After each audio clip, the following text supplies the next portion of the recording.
What if everything you've been told about hell is wrong? What if Jesus, the very figure people used to warn about eternal fire, never actually taught that version of hell at all?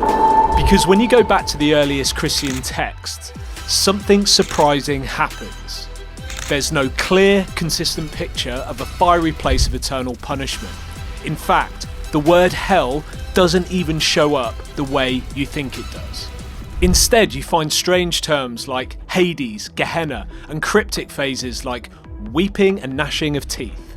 So where did the hell we fear today really come from? And more importantly, should you actually be afraid of it? Let's find out. Hey, if you're new here, I'm Sam, a religious studies teacher in England. I dig into overlooked and controversial parts of Christian history. Alright, here we go. A Pew Research poll in the late 2010s asked Americans about their belief in the afterlife. Strikingly, 58% responded that they believed in the concept of hell.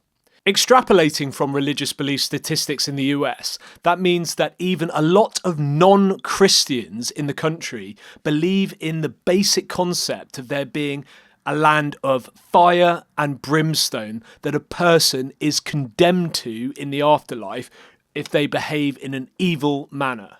And this speaks to the cultural and psychological power of the Christian idea of hell. But here's the bizarre angle here. If we go back and really look at the evidence, Jesus and early Christians didn't actually talk about hell or believe in it. At least not the hell that Christians think about and mostly fear. In today's video, I want to ask two questions. 1, am I going to hell? 2, is the concept of hell a medieval invention?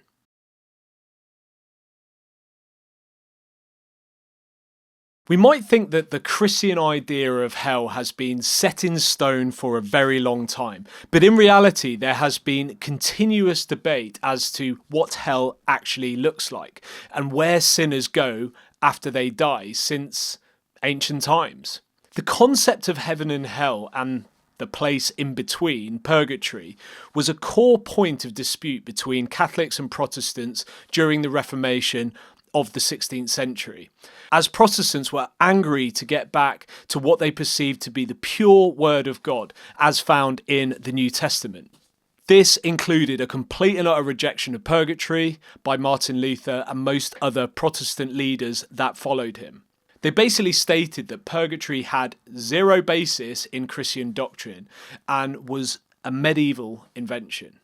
Perhaps, though, they should have gone even further and asked if there was even a sound doctrinal basis for hell itself. After all, as Bart Ehrman noted in his 2020 book, Heaven and Hell, A History of the Afterlife, despite the near universal belief in the concept of heaven and hell amongst Christians, these views do not go back to the earliest stages of Christianity. They cannot be found in the Old Testament, and they are not what Jesus himself taught. So where did these notions of the afterlife even come from? What influenced Christians, and how did the idea of hell form within Christian belief?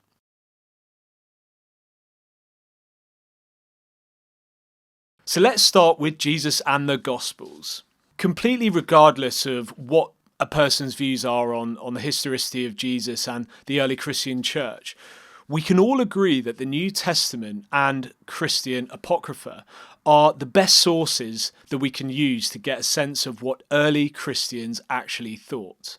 But as Ehrman stated in Heaven and Hell, there is almost nowhere in the 4 canonical Gospels that Jesus is seen describing or teaching anything about eternal punishment for the wicked. Instead, Ehrman argues that there is only a single parable in the entirety of the New Testament that makes a clear case for the kind of situation where a person is either condemned to glory or torment in the afterlife, depending on their actions in the temporal world. This delineation between a heaven, where a person is rewarded for their good deeds in life, and a hell, effectively endless suffering for their sins, is found in the story of Lazarus and the rich man in Luke 16:19-31.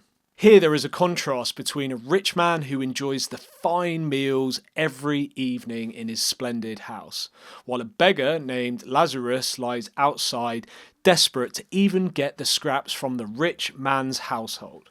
As one would expect from a religion where it is stated that "Blessed are the poor, for theirs is the kingdom of heaven," Lazarus was taken off to heaven when he died, while the rich man was condemned to hell and burned in flames for his lack of charity in life. But this is the odd bit. The specific passage describes the rich man's fate in Luke 16:22 to 23, and it states that the rich man also died and was buried in Hades, where he was in torment, and looked up and saw Abraham far away, with Lazarus by his side. Here the author of the Gospel of Luke describes the land of torment to which the rich man was condemned to Hades. And this is a Greek or Hellenistic term for the underworld.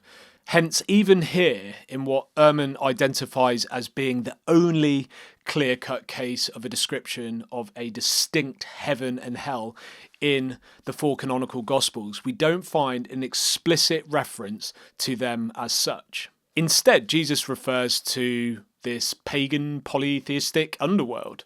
The early Christians didn't have their own clear conception of hell. They were effectively borrowing Greek ideas.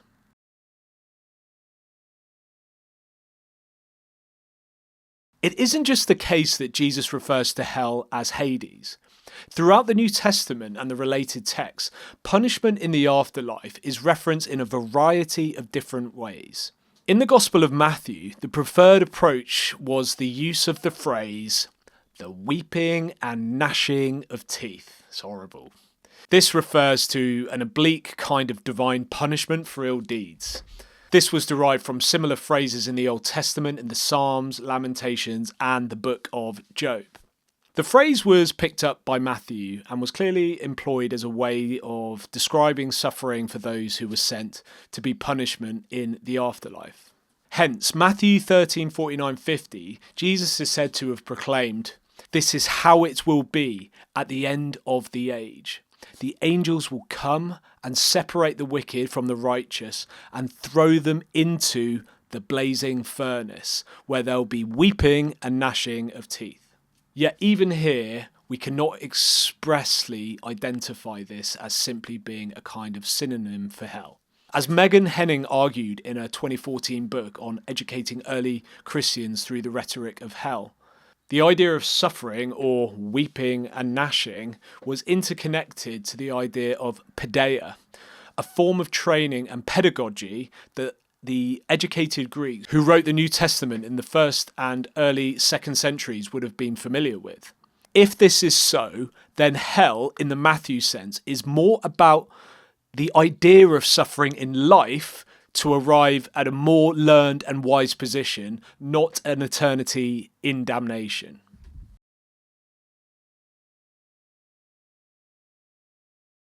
Another major element of the discourse around hell in the New Testament are the references to Gehenna.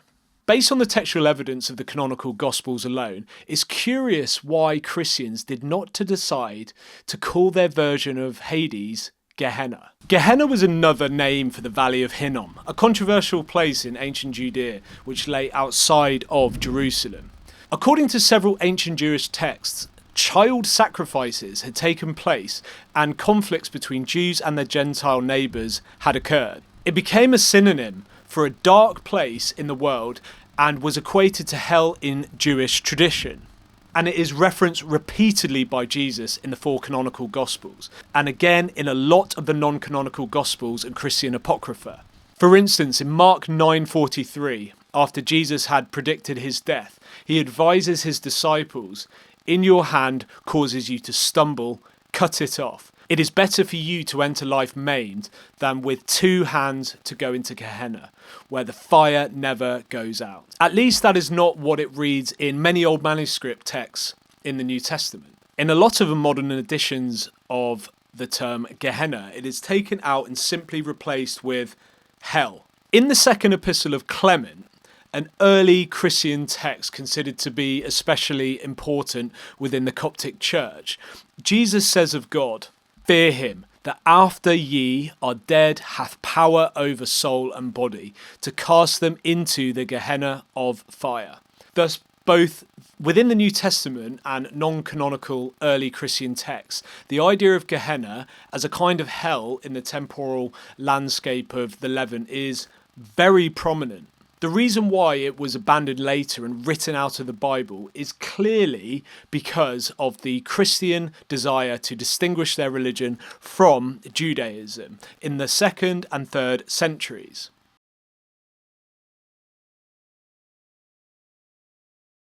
The sense that we get here is that there was no clear conception of hell in the early days of the church. At least not in the way that Christians today think of it. Instead, early Christians were drawing on a wide array of traditions from other religions in the ancient Mediterranean to describe a form of divine punishment. Hence do we find references to Hades, Gehenna, and even weeping and gnashing of teeth. But none of this was too out of the ordinary. As Ehrman noted in Heaven and Hell, older ideas about the afterlife in the Bronze Age in the sorts of Near Eastern religious traditions generally held that everyone ended up in the same afterlife, regardless of what they did in life. However, by the Iron Age, we find the idea appearing in works like Homer's Odyssey, that it was not fair, that everyone ended up in the same afterlife regardless of their actions in the real world. As Ehrman describes it, the idea developed that, quote, "If there are gods with anything like our moral code who oversee the world, there must be justice, both in this life and the next.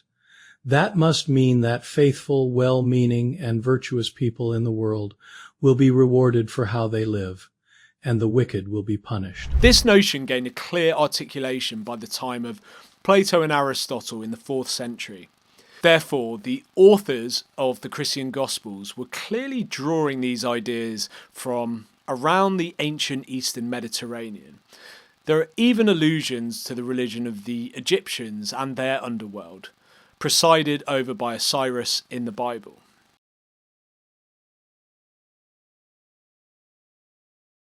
So all of this certainly points towards the fact that Jesus and the early Christians did not have a clear idea of what hell was, and certainly didn't view it in the same way that Christians do today, which complicates the question of whether or not someone will end up in hell.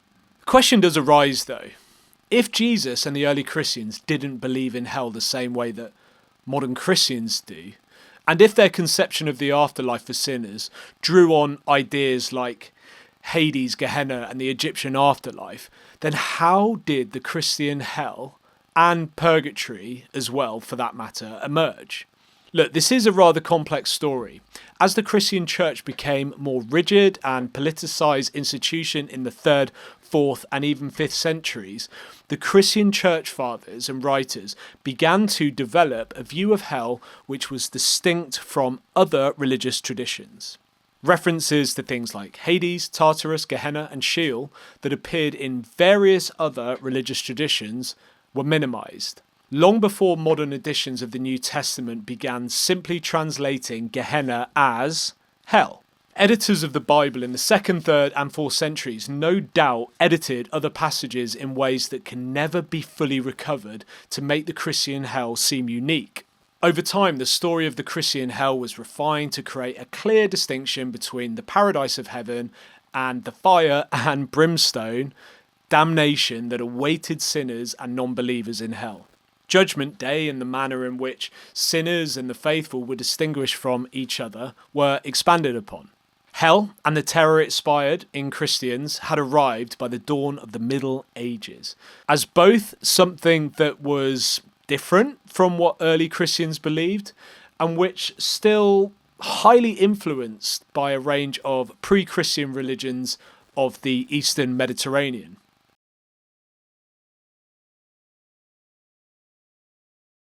So are you going to hell? For Christians, the very idea that you might go to hell if you live a sinful life is really no way near as clear-cut as it might seem. While the medieval church codified the conception of hell and added purgatory into the mix as well, the reality is there is zero clarity at all on what hell was in the early days of the Christian church. The concept was much more open to interpretation, and different Christian communities evidently had different ideas about it, often drawn from religious traditions that existed outside of Christianity. And hell, such as Christians later came to believe in the concept, is a construct. So it's highly unlikely that you're ever going to end up there. So what do you think? Have you read sections of the Gospels where Jesus is supposed to have referenced eternal damnation? Let me know what your interpretation is. Also, watch this. I agree with you that this character clearly existed, like Jesus clearly existed. Clearly existed? I mean, if you're interested in this question, check out my video on this right here. Okay, laters. Hope you enjoyed it. Catch you in the next one. Bye. God complex. Haters love to hate, but I never feel pressed. Got a lot on my plate, but I never get stressed.